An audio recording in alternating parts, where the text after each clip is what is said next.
नमस्कार साथीहरु, म हो शिवा र स्वागत छ तपाई सबैलाई हाम्रो YouTube च्यानल sntechnews मा। साथीहरु, यदि तपाई युट्युबर हुनुहुन्छ भने एकचोटी यो भिडियोलाई अवश्य नै हेर्नु होला। यस भिडियोमा म तपाईहरुलाई बताउन गइरहेको छु, यदि तपाईको च्यानलको मोनेटाइजेसन इनेबल छ भने हामी युट्युबमा कहिलेकाहीँ भिडियो अपलोड गर्दाखेरि हाम्रो जुन मोनेटाइजेसनको अप्सन हुन्छ त्यसमा जुन ग्रीन डलर हुन्छ त्यो ग्रीन डलर नभएर कहिलेकाहीँ येलो डलर भएर आउँछ। आज हामी यस भिडियोमा यसै बारेमा कुरा गर्ने छौं र यसमा मैले तीनवटा टपिक लिएको छु। पहिलो, कारण के कारणले गर्दाखेरि हाम्रो भिडियोमा ग्रीन डलर नभएर येलो डलर भएर आउँछ। दोस्रो, हाम्रो भिडियोमा येलो डलर भएर आयो भने हामीलाई कतिको नुकसान हुन्छ। तेस्रो, हाम्रो भिडियोको मोनेटाइजेसनमा ग्रीन डलर नभएर येलो डलर आयो भने म्यानुअल रिभ्यूको लागि कसरी हामी एप्लाई गर्न सक्छौं। साथीहरु, पूरा जानकारीको लागि एकचोटी यो भिडियोलाई स्किप नगरिकन अन्त्यसम्म अवश्य नै हेर्नु होला। पहिलो, कारण के कारणले गर्दाखेरि हाम्रो भिडियोमा ग्रीन डलर नभएर येलो डलर आउँछ, यसको म तीनवटा कारणहरु तपाईलाई बताउन गइरहेको छु। पहिलो कारण, तपाईको भिडियो हुन सक्छ साथीहरु तपाईको भिडियोमा कुनै यस्तो कुरा होला जसले युट्युबको कम्युनिटी गाइडलाइन्सलाई फलो गर्दैन। कस्तो भिडियोहरुले कम्युनिटी गाइडलाइन्सलाई फलो गर्दैन? फर एक्जाम्पल, तपाई आफ्नो भिडियोमा कसैलाई गाली गलौज गर्नु भएको छ अथवा कसैलाई हरास गर्नु भएको छ, यस्तो खण्डमा तपाईको भिडियोमा ग्रीन डलर नभएर येलो डलर आउँछ। त्यसपछि तपाईको भिडियोमा आन्दोलन भएको, त्यो आन्दोलनमा कसैलाई नराम्रो तरिकाले पिटेको अथवा त्यो आन्दोलनबाट समाजमा नराम्रो मेसेज जान्छ भने त्यस्तो भिडियोमा चाहिँ येलो डलर भएर आउँछ। त्यसपछि जनावरहरुमाथि कुटपिट भएको वा जनावरहरुलाई काटेको, मारेको त्यस्तो किसिमको भिडियोहरु तपाई अपलोड गर्नुहुन्छ भने येलो डलर आउँछ। त्यसपछि रियलमा कसैको एक्सिडेन्ट भएको त्यस्तो किसिमको भिडियोहरु हाल्नुहुन्छ भने येलो डलर आउँछ। त्यसपछि सानसानो बच्चाहरुलाई पिटेको वा हरास गरेको र कुनै पनि यस्तो जुन बच्चाहरुको नराम्रो तरिकाले यदि तपाई आफ्नो भिडियोमा देखाउनु भएको छ भने त्यसमा चाहिँ येलो डलर आउँछ। र कुनै 18+ कन्टेन्ट यदि तपाई आफ्नो भिडियोमा देखाउनु भएको छ भने तपाईको भिडियोमा येलो डलर आउँछ। दोस्रो कारण, तपाईको भिडियोको टाइटल, डिस्क्रिप्सन र ट्यागमा तपाई यस्तो कुनै वर्ड युज गर्नु भएको छ, फर एक्जाम्पल ह्याकेड, रेप, मर्डर र रियल फाइट यस्तो किसिमको कुनै वर्ड युज गर्नु भएको छ भने तपाईको भिडियोमा चाहिँ ग्रीन डलर नभएर येलो डलर आउँछ। यस्तो खण्डमा तपाईको टाइटल, डिस्क्रिप्सन र ट्यागलाई सच्याएर तपाई फेरि आफ्नो भिडियोलाई म्यानुअल रिभ्यूको लागि तपाई पठाउन सक्नुहुन्छ। तेस्रो कारण हो युट्युबको कम्प्युटर लर्निङ सिस्टम मिस्टेकले। साथीहरु, कहिलेकाहीँ हाम्रो भिडियो र भिडियोको टाइटल, डिस्क्रिप्सन र ट्याग सबै कुरा सही हुँदाहुँदै पनि हाम्रो भिडियोमा चाहिँ येलो डलर आउँछ। हामीले युट्युबमा भिडियो अपलोड गर्ने बेलामा सुरुमा चाहिँ युट्युबको कम्प्युटर लर्निङ सिस्टमले हाम्रो भिडियोलाई चाहिँ रिभ्यू गर्छ र कुनै कारणवश या कुनै मिस्टेकले हाम्रो भिडियोमा कहिलेकाहीँ चाहिँ येलो डलर आउँछ। यस्तो खण्डमा तपाई आफ्नो भिडियोलाई म्यानुअल रिभ्यूको लागि एप्लाई गर्न सक्नुहुन्छ र युट्युबको टिमले चाहिँ तपाईको भिडियोलाई रिभ्यू गर्छ र तपाईको भिडियोमा त्यस्तो कुनै पनि कुरा छैन भने उनीहरुले चाहिँ तपाईको भिडियोको मोनेटाइजेसनलाई येलो डलरबाट ग्रीन डलर बनाइदिन्छ।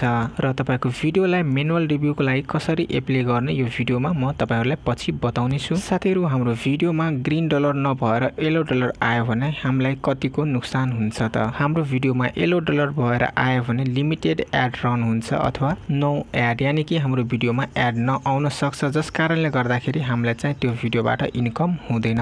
ग्रीन डलर भएको भिडियोमा हेल्दी एड रन हुन्छ, यानी कि त्यो भिडियोमा चाहिँ सबै किसिमको एडहरु रन हुन्छ र त्यो भिडियोबाट चाहिँ हामीलाई राम्रो इन्कम हुन्छ। साथीहरु, तपाईको भिडियो र भिडियोको टाइटल, डिस्क्रिप्सन र ट्याग सबै कुरा सही हुँदाहुँदै पनि यदि येलो डलर आएको छ भने त्यस्तो भिडियोलाई चाहिँ कसरी तपाई म्यानुअल रिभ्यूको लागि एप्लाई गर्ने तरिका म तपाईहरुलाई अब ल्यापटपको स्क्रिनमा देखाउँछु। साथीहरु, तपाई मोबाइलबाट गर्न चाहनुहुन्छ भने तपाईको मोबाइलमा भएको क्रोम ब्राउजरलाई ओपन गर्नु होला। रिक्वेस्ट डेस्कटप साइट गरेर तपाई आफ्नो च्यानलको ड्याशबोर्डलाई ओपन गर्नु होला। म यहाँ ल्यापटप युजमा लिएको छु र फायरफक्समा चाहिँ च्यानलको ड्याशबोर्ड ओपन गरेको छु। त्यसपछि साथीहरु, अब यहाँ लेफ्ट साइडमा भएको भिडियोको अप्सनमा क्लिक गर्नुहोस्। त्यसपछि साथीहरु, अब यहाँ तपाई कुन भिडियोमा चाहिँ येलो डलरको सिम्बल भएर आएको छ त्यो चाहिँ सिलेक्ट गर्नु होला। जस्तै यहाँ यो ग्रीन डलर छ र यसको तल स्क्रल डाउन गर्दाखेरि एउटा भिडियो छ जुनमा चाहिँ यहाँ येलो डलर भएर आएको छ, जुन चाहिँ तपाई यहाँ हेर्न सक्नुहुन्छ।